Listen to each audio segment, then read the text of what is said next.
मित्रों, आदरणीय प्रधानमंत्री श्री नरेंद्र मोदी जी का और मेरा साथ 35 साल से ज्यादा पुराना है। 1991 में जब डॉक्टर जोशी जी के नेतृत्व में एकता यात्रा प्रारंभ हुई थी, कश्मीर से, कन्याकुमारी से कश्मीर तक, श्रीनगर तक, तो उस समय से मैंने उनके साथ एक संगठन के कार्यकर्ता के नाते भी काम किया। वे भी संगठन का कार्य देखते थे और मैं भी तब भारतीय जनता युवा मोर्चे के प्रदेश का अध्यक्ष था और सांसद चुन के पहली बार आया था। वे जब राष्ट्रीय महामंत्री के रूप में मध्य प्रदेश के प्रभारी बने तो मैं मध्य प्रदेश का भारतीय जनता पार्टी का प्रदेश का महासचिव था।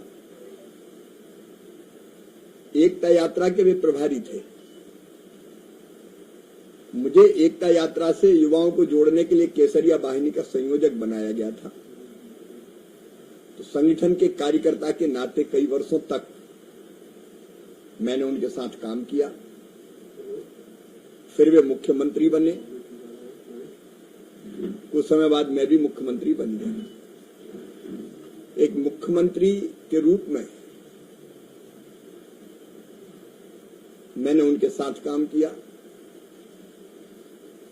फिर वे भारत के प्रधानमंत्री बने। मैं मध्य प्रदेश का मुख्यमंत्री था। तो मुख्यमंत्री और प्रधानमंत्री, एक मुख्यमंत्री ने प्रधानमंत्री जी के साथ काम किया। उस रूप में मुख्यमंत्री और प्रधानमंत्री के बीच काम को मैंने देखा और फिर मैं केंद्रीय मंत्री बना। तो एक मंत्री के रूप में मैं प्रधानमंत्री जी के साथ काम कर रहा हूं। इनमें से हर भूमिकाओं में मैंने उनको, चाहे संगठन के विस्तार का काम हो, चुनाव की रणनीति हो या विचार को जन जन तक पहुंचाना हो, संगठन के कार्यकर्ता के नाते मैंने देखा। मुख्यमंत्री और मुख्यमंत्री के रूप में दो राज्यों के बीच में समस्याओं का समाधान कैसे निकाला जाता है,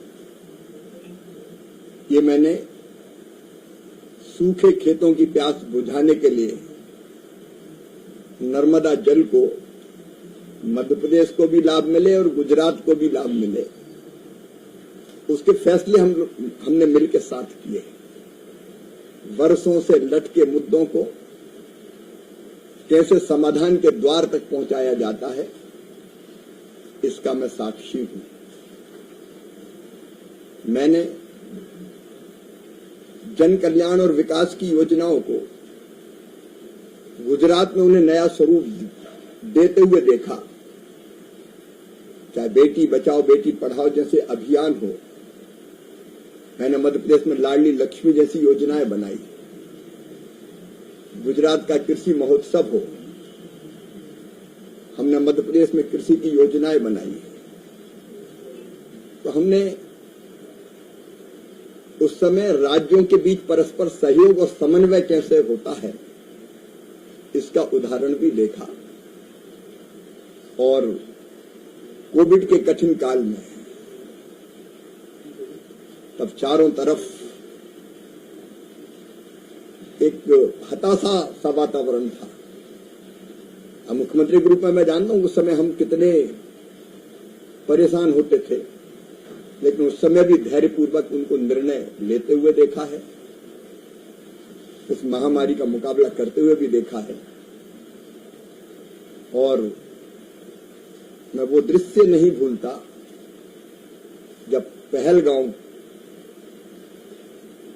की जो हृदय विदारक घटना हुई थी, जिसमें हमारे 26 निर्दोष नागरिक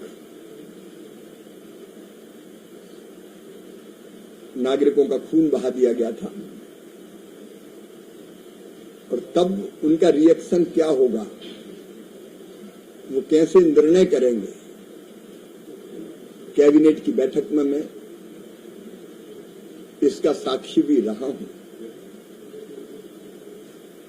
जब मेरी एकता यात्रा में मुलाकात हुई तो एक यात्रा को, जिसको कुछ लोग तो राजनीतिक यात्रा कहते थे, राष्ट्रीय चेतना में परिवर्तित करते मैंने देखा। मुझे अलग अलग तरह के आइडियाज से कैसे युवाओं को और जनता को जोड़ा जा सके। मैंने एक संवेदनशील ऐसा इंसान, कि आमतौर पर धारणा रहती थी कि वो संगठन का काम कठोरता से करते हैं, लेकिन एक घटना मुझे याद आती है। श्रीनगर के लाल चौक पर झंडा फहराना था, तिरंगा। हम लोग सब उत्साहित थे बजाने के लिए। एकता यात्रा की व्यवस्थाओं में कई कार्यकर्ता महीनों से लगे हुए थे, और उनका सपना और संकल्प था कि लाल चौक में श्रीनगर के तिरंगा झंडा फहराएं। लेकिन परिस्थितियां ऐसी बनी कि डॉक्टर जोशी जी, मोदी जी और 3 अन्य कार्यकर्ता सुरक्षा की दृष्टि से वहां हेलीकॉप्टर से ले जाए गए, और तिरंगा फहराकर जब जम्मू लौटे मोदी जी, डॉक्टर जोशी जी, तो मैंने उनका वो भाषण कभी मुझे भूलता नहीं है, जिसमें उन्होंने उन कार्यकर्ताओं की व्यथा का वर्णन किया कि मेरे कई कार्यकर्ता कई दिनों से यात्रा की तैयारी में लगे थे, लेकिन जब तिरंगा झंडा फहराने नहीं जा पाए, रात भर सोए नहीं और रोते रहे, और ये कहते कहते उनका गला रुंध गया और अंतर की व्यथा आंखों से बह निकली। मैंने देखा कि कितना संवेदनशील हृदय उनके अंदर है। टेक्नोलॉजी का प्रयोग वो तब करते थे जब उसके बारे में लोग सोचते ही नहीं थे।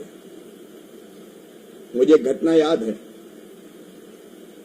1998 में वो भारतीय जनता पार्टी के प्रदेश के चुनाव प्रभारी बन के मध्य प्रदेश गए, तो कार्यकर्ताओं की एक बैठक थी और उन्होंने पूछा आईडी ईमेल किस किस के पास है। तो हमारे वरिष्ठ नेता थे स्वर्गीय बाबूलाल जी गौर, वो कहने लगे अरे भाई ये फीमेल क्या करते हो, इससे क्या होने वाला है, और हंसने लगे। लेकिन बाद में दुनिया ने देखा कि टेक्नोलॉजी का कितना उपयोग है। ऐसे कई प्रसंग हैं। ये पुस्तक केवल घटनाओं का वर्णन नहीं है, वो सोच है जिसने भारत को बदल दिया। और 26 मई को इस पुस्तक का लोकार्पण श्रीमान वेंकैया नायडू जी, हमारे पूर्व उपराष्ट्रपति और आदरणीय देवे गौड़ा जी, पूर्व प्रधानमंत्री जी, ये सुब्रमण्यम हॉल पूसा में करेंगे। मुझे लगा कि मैं लेखक बन गया, तो आपके साथ भी अपने कुछ अनुभव साझा करूं और आपके माध्यम से ये सूचना दूं कि अपनापन ये किताब अब आ रही है। धन्यवाद।